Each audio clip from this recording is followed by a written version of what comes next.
Hi, everybody. I just finished the new copy of Evangelism in an Age of Despair by Andrew Root. This was published by Baker Academic, who's the same publisher of the entire Ministry in a Secular Age series, also by Andy Root, which I also loved. But I want to get into my typical review format of covering the main idea of this book, the research behind it, the readability of its style, and then my reaction to it as a whole. And I want to say thank you to Baker for sending me a copy for review. Really quickly, before I jump into the main idea, this book is not technically part of the Ministry in a Secular Age series, which is actually right on this shelf here behind me.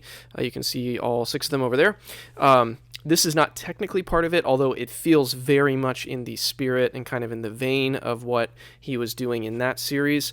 It's a different topic. It could be read completely on its own. You don't have to have read those other books to read and appreciate this, but if you have read those other books, it's going to feel very much like what he's doing in that, although with a different topic and kind of a different intellectual genealogy behind it. So let me jump into what this book is about with trying to recap the main idea. Now, there's a lot of layers to this book. I'm not going to be able to address every component of the main idea, really. Probably not as adequately as I would like to, but I will try to summarize in just a few quick minutes what the thesis of this book is and how he gets there. So what he is doing in this book, much like what he did in that Ministry in Secular Age series, is he's taking a practical theology concept, in this case evangelism, and he's talking about how have we conceptualized evangelism in our culture, how has the church typically gone about evangelism, and then more on a deeper level, what does that say or reveal about our conceptualization of the cultural moment, the moment in which we find ourselves? What is our conceptualization of our culture? And therefore, if evangelism is a way of reaching our people in our culture, how do we conceive of evangelism in that way? And so what he's arguing is he's trying to kind of pull some layers back and get at the deep roots of some cultural assumptions we make that then drive the way we do, in this case, evangelism, like something practical. Other books he's talked about practices of congregational formation or youth spiritual formation, or the concept of innovation and creativity. These are different topics he's gotten into different books. This one is about evangelism and outreach or invitation. So that's at a very broad level the topic, but specifically some of the nuts and bolts. I'm going to try to be more specific here. Some of the nuts and bolts of what he gets into is diagnosing. A big theme is his diagnosis of our cultural idea of pursuing happiness and contentment. He uses the phrase imminent contentment, which he partly draws on from Charles Taylor, who talks about the imminent frame. But what he's getting at there is that there is this underlying assumption that fulfillment in our cultural moment is to find happiness. And this is a shallow conception, a shallow term. Happiness, to feel comfortable, to feel happy. The pursuit of this happiness is what many of us unthinkingly, or maybe thinkingly, are going at. And so he's going to try to locate where that comes from philosophically and intellectually, which is where he does one of his genealogies. Where do these ideas, how are these ideas traced historically through thinkers and writers and cultural theorists and people of that sort. So that's one layer of what he's doing in this book. He also does pull on, well, I'll get into the research in a little bit, some of the specific names he pulls on, but he pulls on more current cultural theory to diagnose this quest for happiness currently and how it's producing so much anxiety and despair in our time. But he more deeply traces this pursuit of happiness back to the French thinker Michel Montaigne, and then does a lot of historical work to get at the roots and exhume some of that and bring some of that to the surface. I'll get into some more of that in the other kind of layers of my review. I'm going to try to keep this kind of high level as I talk about the main idea. So our culture is forming people to try to pursue happiness, which is, in his argument, a very shallow telos. The collapse of that telos is resulting in a lot of anxiety and despair, hence the subtitle, The Age of Despair. And this is where I love his work, and this is something that I find extremely challenging and helpful about this book.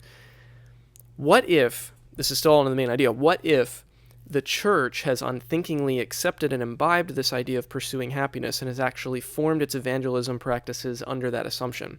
By which I mean, what if the church is just simply lightly sanctifying the pursuit of happiness as such and saying come to our church, and that's where you'll find happiness. Don't try to look at other places in the culture for happiness. Don't try to find that shallow, imminent fulfillment there. Find your shallow, imminent fulfillment, contentment with us in the church. What if that's what a lot of our evangelism practices have been? And what if they've been fueled on even another disturbing level? What if they've been fueled by the intense need to keep our institutions going instrumentally, right? What if we instrumentalize evangelism to keep our institutions going, to keep our institutions pursuing happiness, so to speak? So this goes into multiple layers, and in my view, it goes a long way towards explaining a lot of the dynamics culturally in terms of people finding a lot of despair and anxiety. Also, institutionally, a lot of churches facing the crisis of not being able to keep themselves going on raw numbers and budgets, and then just pulling on these cultural levers that they've imbibed unthinkingly even harder to try to keep making things work. And it all just is spiritually disastrous. So here's where I'll end the main idea. He's not only exposing and critiquing and tracing this genealogy of these ideas, he's also proposing another way. There's a constructive, not just deconstructive, but a constructive angle to this project, which is to say, instead of pursuing happiness shallowly, what if we follow people into their sorrow? What if evangelism is recast as following and going with people into their places of sorrow and grief and loss?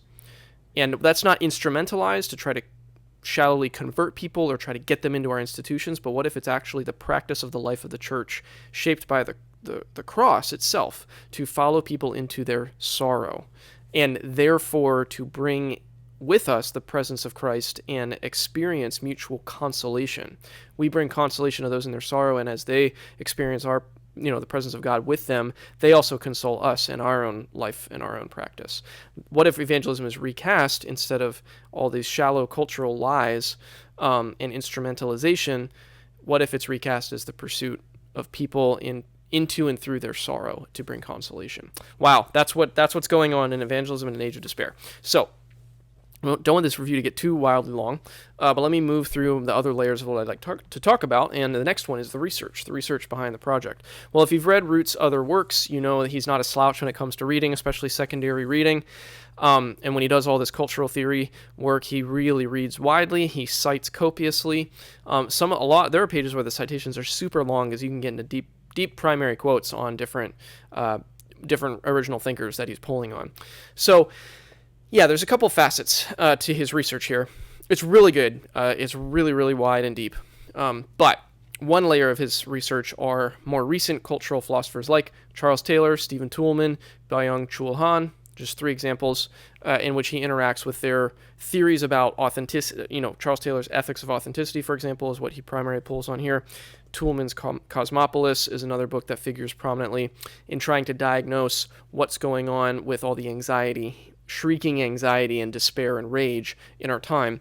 And he ultimately argues that Taylor was right in a lot of his diagnosis on the ethics of authenticity, but Taylor was wrong in his predictions that it could lead towards a positive cultural moment.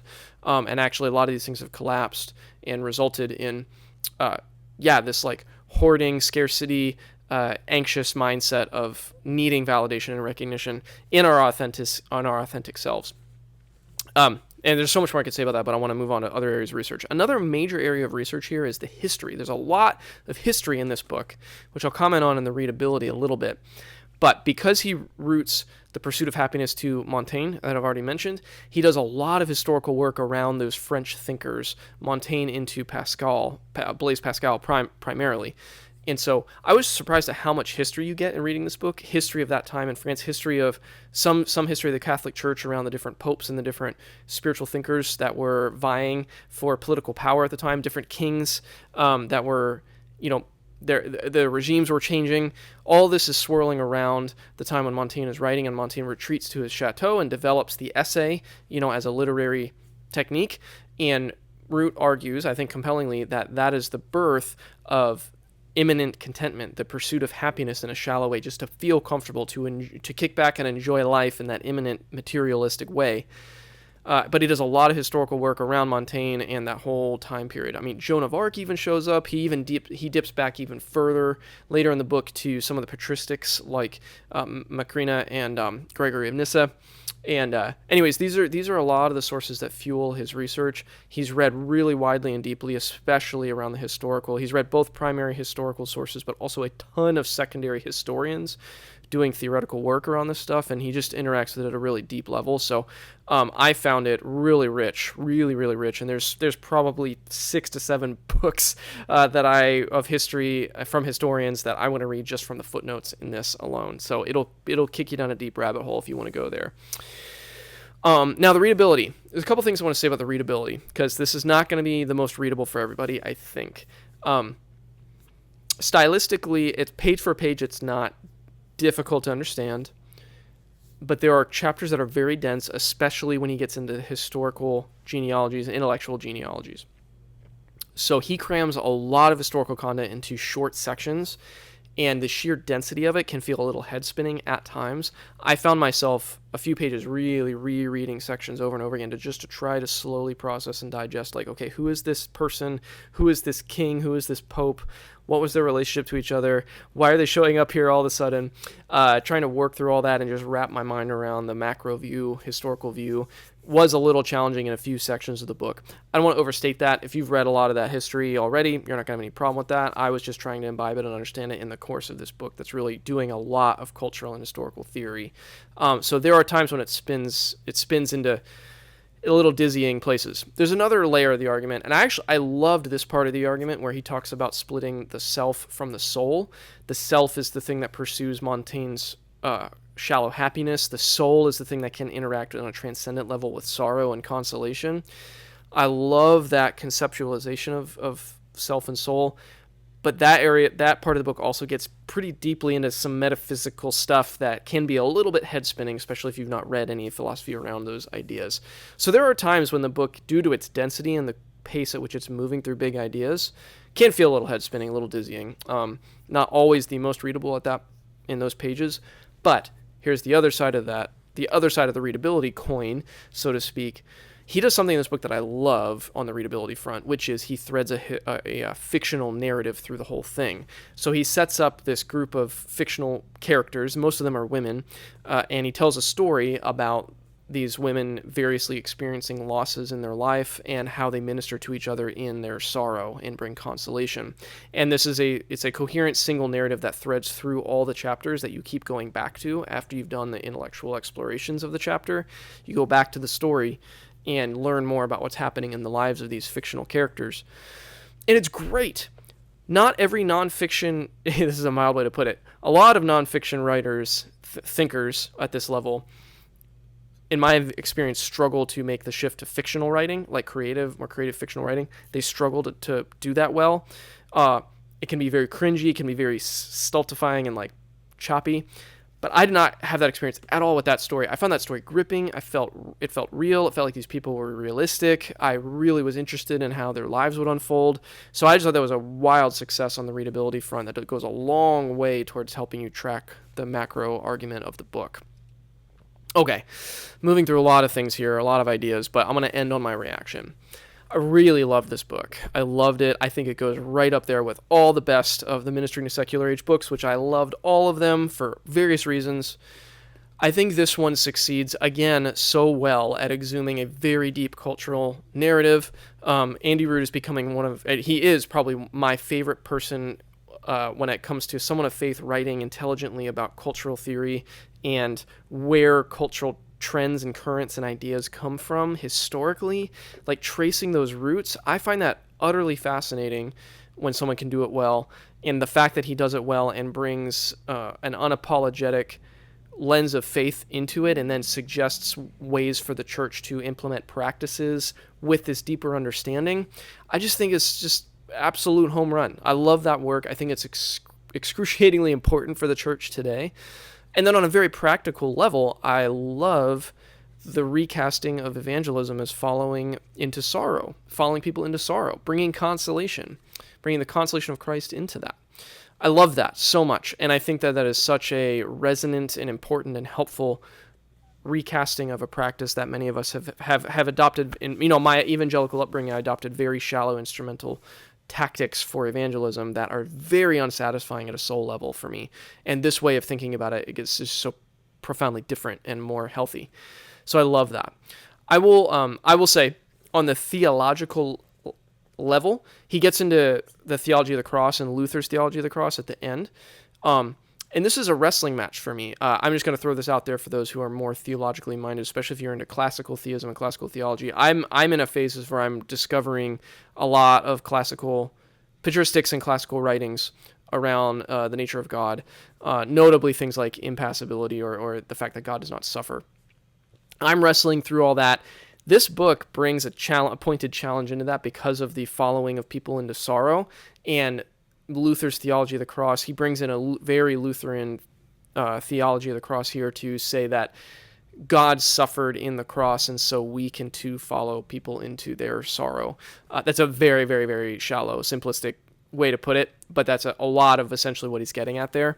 And it's challenging. It's challenging stuff, especially if you're into metaphysical and theological reflection on the nature of God. I love that he included that layer, but it's provocative.